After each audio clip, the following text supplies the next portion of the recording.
Working with metadata in oil and gas industry is quite the norm, and one of these would be working with data with mismatching dates. In this video, I'll show you how to match the dates on two different tables, one table being a production table and another table being different notes being taken by different user at different date and time interval. So hopefully we are going to convert these two boring tables into just one unified table, and hopefully we're going to drive a plot from this where we show the notes on top of these production values. So the first thing that we want to do is we need to create a query for basically combining both of these. And unfortunately, a simple join operation is not going to do the trick in this example. Why is this? Because two different dates at two different intervals basically will generate incompatibility in joining, because join operations usually require you a strict match. That's why this is not possible. And instead of matching, we are going to do, well, based on join, we are going to do an apply function in SQL. So the first thing that we need to do is we need to basically select everything from PRD just to show you what we are looking for and what we are working with. So this is the production table. We can do the same thing for the key event table. So we have another table called key events where it contains all the notes about different wells at different time intervals. So that being said, the next thing is we need to start structuring our query to basically start combining both of these. The first step would be is to start selecting different stuff from the production table. So select well, date, and oil and gas from the production well.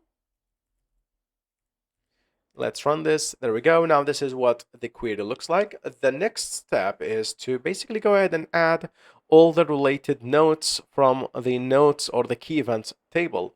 So the next thing is you can use join, but that's going to be a strict join based on one-to-one match. What we're looking for, it's a more less of a strict version of that, which is basically coming from a function called outer apply. So the outer apply functions allows you basically to create a scanning window function and basically start matching rows from the production with other rows from the notes table, and while giving it a room for basically matchmaking. We are going to start matching, and we're going to start basically scanning for notes with corresponding to the same production date or close to that production date. We will say that select the top one candidate from the key events, and the key events is a table that holds all of our events. The next thing is we need to force some sort of condition on this, and the condition that we're going to sort is going to be a window-like condition that's basically going to allow us to matchmake these dates.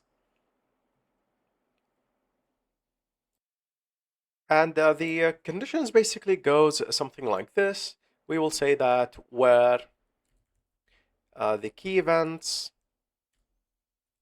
well name should strictly match the well name in the production. Keep in mind, this type of a join or this type of basically event matchmaking, it's composed of two conditions. The first condition, the name must match, and the second condition is basically whatever the date is within a certain time frame. And of course, we are going to say and key events dot note date, the date of the note should be less than or equal to the production date. Okay, so that's the first thing. The second thing, we're going to say and at the same time, the key events note date, it can be like greater than or equal some certain range we are looking for. Let me give you an example. For this, we are going to add or create some artificial date column. So date add. So this is going to create or manipulate the production date for us by any certain interval. We are going to say the interval I'm looking for is days. And let's say that we're looking for an interval of 45 days. And this is going to be based on the production date. And finally, we need to basically order this. And let's do order by. So this is going to just sort the production table, sorry, the events table for us. So basically, we're going to pick the most compatible date with the events that we're looking for.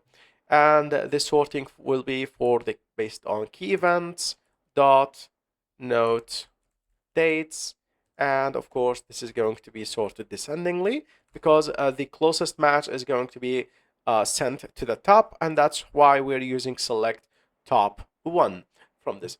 And once you have this thing figured out, we will call or give this table any name. Let's call this K or anything you want. So but the key thing is to keep in mind is this table must have a name, otherwise this is not going to work. So now the table name is called K. And once you have this K in the name, you can go back to your original query, and from this query start to add the parts of the events that you're interested in. For example, what I'm interested in is in k.event type, k.note date, and k.note itself. This is almost what you need. So this query is now going to look for 45 days ahead, but we can also look for 45 days back. So this way we can scan forward and backward. So let's run this. And now you can see corresponding to production dates, there's one note that's being found within the time allowed or the time frame allowed, which is 45 days. And you can manipulate this any way you want.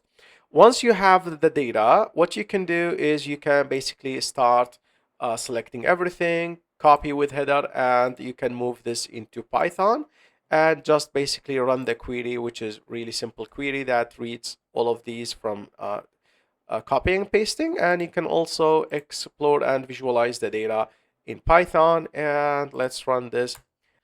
There we go. Now you have the notes alongside with the production history, and each note is particularly assigned to a certain well that's basically corresponding to that note in your database. Thank you so much. Follow us for more videos.